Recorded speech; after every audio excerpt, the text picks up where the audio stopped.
Welcome to the Equine Energy Medicine Podcast with your host, Audrey McLaughlin. Hey friends, welcome to episode 40 of the Equine Energy Medicine Podcast. I'm your host, equine naturopath, nutritionist, and energy medicine practitioner, Audrey. Today, we are talking about NSAIDs, non-steroidal anti-inflammatory medications. They are so commonly administered, some for good reason, some for not so good reasons.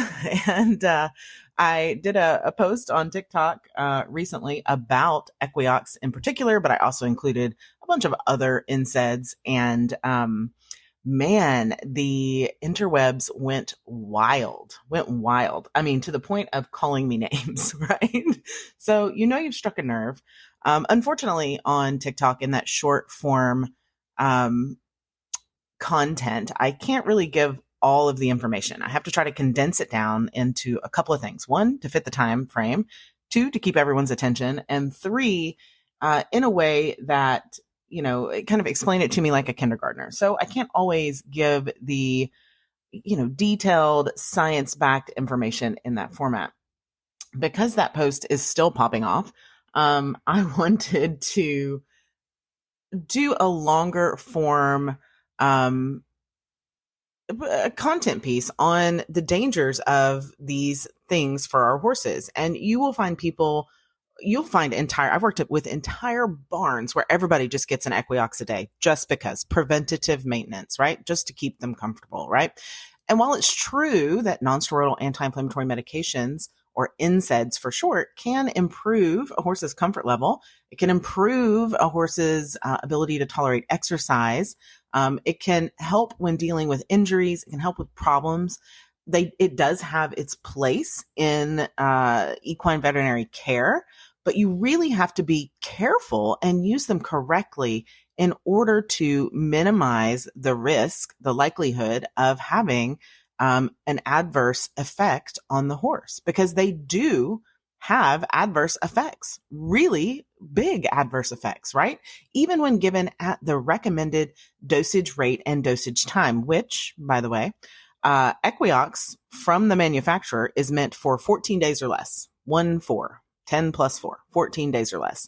How many horses do you know? Maybe your own horse has been on Equiox for months, for years, for a decade, probably not a decade, but so what we want to do is make sure that not only are we giving them, in the right dosage rate, but for the right amount of time. And if we're in a situation where a horse has to have an NSAID longer than that 14-day period, that we take the proper precautions and that we're also doing our due diligence, our fair share of experimenting, of examining, of searching to find out what that root cause is so that we can avoid all of the adverse effects. Now, I want to clear up something on what is an NSAID. An NSAID, number one, helps to control inflammation in the body. And depending on the specific medication, it has a different mechanism of action. It's often used for things like tendon injuries, osteoarthritis, wounds, colic, muscle and ligament issues. Did I say tendon issues already? All of those things generally are prescribed an NSAID. Now, which ones are NSAIDs? One, bute, that's an NSAID. Banamine is an NSAID. Surpass is an NSAID, admittedly not one I see very often. Ketoprofen is an NSAID, often called Ketofen, also one I don't see super often. And then Equiox and Previcox, or Firoxicib. I can't pronounce their generic name, but Firocoxib. That's what Equiox and Previcox is. Now, when horses are at risk for major negative effects, so giving an NSAID has negative effects, period, right? And then what we have to do is determine, are those negative effects worth the positive effects that we get during that time frame? Okay. It's a great conversation for you and your vet. I can tell you that most vets will say, oh yeah, go ahead, because a lot of vets are prescribing and refilling these medications over and over again for months and years at a time. But horses are at most risk from negative impact of NSAIDs when it's given for too many days, when it's given at too high of a dose, or when NSAIDs are stacked with each other or with certain other commonly given equine medications. All of that to say that every horse is different, and every horse, just like every horse, I use the explanation often that you can put two horses on the same pasture and they'll have different mineral results because each horse metabolizes things differently, and it's no different with NSAIDs. Within that list of NSAIDs that I mentioned, there are two predominant classes, right? There are COX-1 and COX-2. COX-1 NSAIDs block COX-1 enzymes, and COX-2 NSAIDs block COX-2 enzymes. Both COX-1 and COX-2 enzymes help to produce prostaglandins that promote inflammation, pain, and even fever. Only COX-1 enzymes produce the prostaglandins that activate the blood platelets and protect the stomach and intestinal wall. So NSAIDs, butanbanamine, are COX-1 selective. Because of that, they are much more damaging to the GI tract, especially the lining of the gut, than COX-2 NSAIDs, right? So butanbanamine are susceptible. Horses that rely on butanbanamine tend to have more ulcers and other, what I'd consider gross issues with digestive function. So big, obvious outward issues with digestive function. There's also other side effects, kidney issues, liver issues, bleeding disorders, etc. So the big question is, and part of the big debate is, well, then are the COX-2 NSAIDs actually safer? The reason why they were developed, well, number one, COX-2 enzyme blockers were developed in the human market first. Equiox is Vioxx. If you were in the medical field as I was in the early 2000s, then you know that Vioxx was taken off of the market due to heart conditions. And then it was turned around and let's use it on horses, but that's neither here nor there.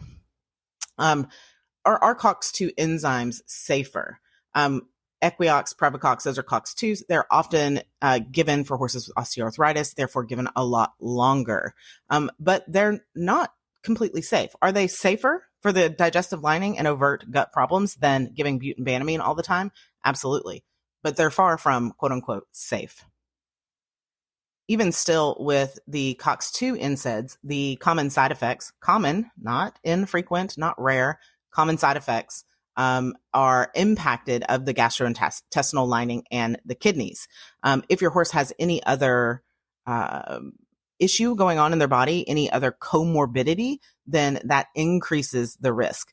What do we mean by gastrointestinal injury? We mean things like gut dysbiosis. We mean things like leaky gut, which impacts every other system in the horse's body. There are studies that show that horses that are giving NSAIDs have a leaky gut for up to 18 hours after the administration of each pill. So think of this: if you're giving your horse a pill daily, and then you're stacking that 18 hours of leaky gut, where do you think that leaves your horse's immune system, your horse's ability to generate its own feel-good and pain minimizing symptoms? It leaves them without the ability to do that at all, and also precipitates the need for more NSAIDs.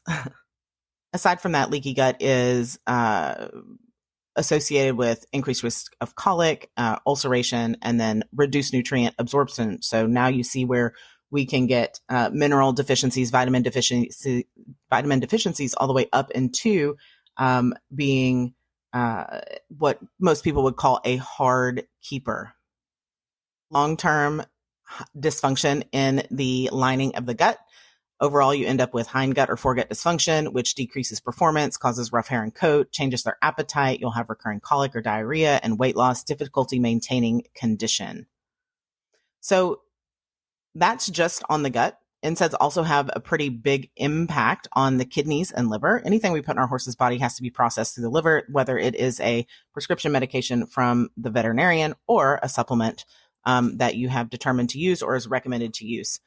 So that is one aspect of it. Secondarily, NSAIDs tend to injure and lead to ultimately the death of kidney tissue, often called like renal necrosis. Typically that happens from things like banamine, ketofen, and bute, but all NSAIDs have an impact and have been implicated in causing kidney damage. all of these things become worse with a couple different things: high dose, high frequency, long-term use, and or stacking. So maybe you've done it, maybe you've heard of somebody doing it even for a long period of time or just for a short period of time, like prepping for some sort of competition. A lot of times people will stack NSAIDs, and it does increase pain relief in your horse, but it is particularly problematic even in just a short-term use. So stacking bute and equiox for 10 days, for example, results in kidney disease way too often. So you want to make sure that, we see this a lot on racetracks, unfortunately. But they're starting to recognize and change some rules that you can't do this.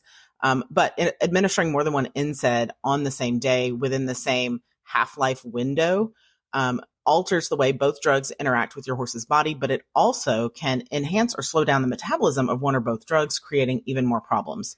Other things people stack NSAIDs with is omeprazole for ulcers. And this is another really big caution to heed. You could argue that it's not technically stacking, but NSAIDs should never be given with omeprazole, because bute and omeprazole, for example, lead to a really sharp increase in intestinal issues for horses.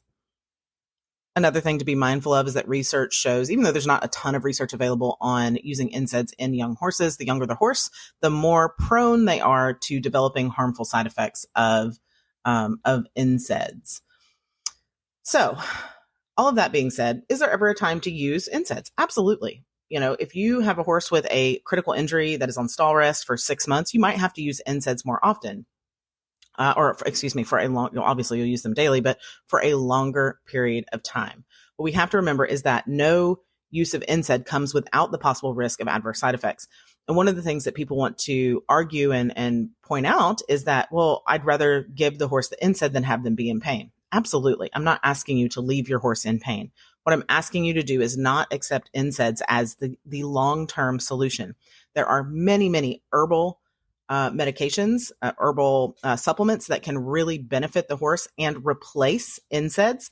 The trick is going to be finding the one that works for your horse. Another thing that you can do is assess the horse's diet. I have had hundreds, if not thousands, of horses that come to me in some sort of pain on some sort of chronic NSAID.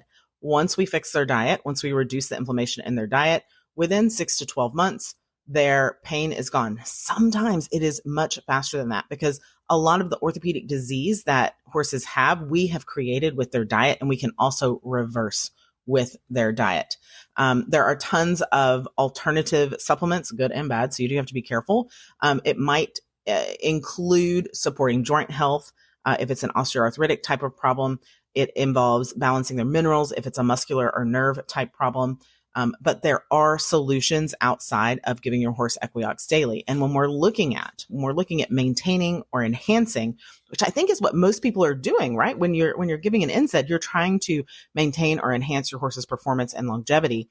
There are so many more options than giving an NSAID. And all, not all, I don't want to say all, but a lot of the options, if you're careful and you select the right option, you will find options that are actually, instead of having negative adverse side effects, actually have positive impact on the horse's body outside of pain and inflammation. So I hope this gives you a little bit more insight and information into what I am trying to accomplish with telling people that their horse shouldn't be having NSAIDs for more than 10 to 14 days. And hopefully it gives you a jumping off point to do your own research and find out what is the root cause of this horse's pain, and what else can we do to address it. Also, make sure that you work with your vet. If your horse has to be on an NSAID for a long time, we want to test liver and kidney function. We want to make sure that we are addressing gut health as well. If you have any questions, as always, I am here for you. I love answering your questions. Please do send them in. You can reach them on my website, equineenergymed.com, or find the links to all the socials and hit me up there below the show notes of this episode. Thanks so much for listening. Thanks for listening to the Equine Energy Medicine Podcast. Ratings and reviews are always appreciated. We'll catch you in the next episode.